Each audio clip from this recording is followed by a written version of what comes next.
என்னுடைய 50 ஆண்டுகால அரசியல் வாழ்வில் நான் ஏற்றுக்கொண்ட தலைமைக்கு விசுவாசமாகவும் கொண்ட கொள்கைக்கு நேர்மையாகவும் கொடுத்த பணிக்கு மனசாட்சியுடனும் நன்றியுடனும் நான் பணியாற்றியிருக்கிறேன் என்பதனை இந்த நல்ல நேரத்திலே தெரிவித்துக் கொள்ள கடமைப்பட்டிருக்கிறேன். நான் இருந்த இயக்கத்தில் எனக்கென்று ஒரு தனி அணியையோ நான் என்றும் உருவாக்கியதில்லை, உருவாக்க வேண்டுமென நான் என்றுமே எண்ணியதில்லை. கட்சியின் நலனை மட்டுமே கருத்தில் கொண்டு என்னுடைய கடமை ஆட்சி வந்திருக்கிறேன் என்பதனை இந்த நல்ல நேரத்திலே தெரிவித்துக் கொள்ள கடமைப்பட்டிருக்கிறேன். புரட்சி தலைவர் எம்ஜிஆர் அவர்களால் ஆரம்பிக்கப்பட்ட அண்ணா திராவிட முன்னேற்ற கழகம் இன்றைக்கு அதிமுகவாக இல்லை. திருத்தக்கூடாத கழக விதியாக இருந்த தொண்டர்கள்தான் தலைமைகளை தேர்ந்தெடுக்க வேண்டும் என்ற எம்ஜிஆரின் விதி திருத்தப்பட்டது. தொண்டர்களின் உரிமை பறிக்கப்பட்டது. அம்மா வழிநடத்திய அதிமுக இன்றைக்கு இல்லை. தனக்கான தன் பதவியை மட்டுமே குறியாக கொண்ட ஒருவரின் ஒரு சுயநல அரசியலால் எம்ஜிஆர் உருவாக்கிய அண்ணா திமுக அபகரிப்பு திமுக இன்றைக்கு மாறியிருக்கிறது. பெரியார் தந்த திராவிட சித்தாந்தத்திற்கு எதிராகவும் அண்ணா தந்த சமூக நீதிக்கு முரணாகவும் செயல்பட்டு வருகிறது. பறிக்கப்பட்ட உரிமையினை மீட்க போராடினேன். சட்ட போராட்டத்தினையும் நான் நடத்தினேன்.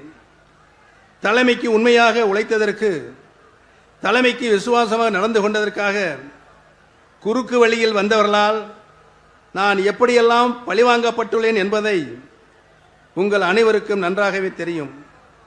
அப்படி பழிவாங்கப்பட்ட என்னை அன்போடு அழைத்து பண்போடு பாசம் காட்டி அம்மாவின் அரவணைப்பை எனக்கும் என்னை சார்ந்தவர்களுக்கும்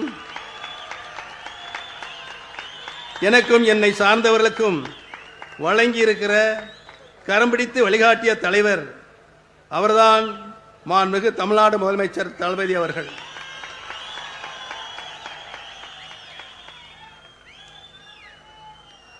சட்டத்தை வளைத்து திட்டம் போடலாம், கழக சட்ட விதியை மாற்றி வட்டமும் போடலாம், தொண்டர்களின் உரிமைகளை பறித்துவிட்டு தொண்டைகளிய கத்தலாம், கட்சியை கைப்பற்றலாம். ஆனால் வெற்றி பெற முடியுமா என்றால் இல்லை.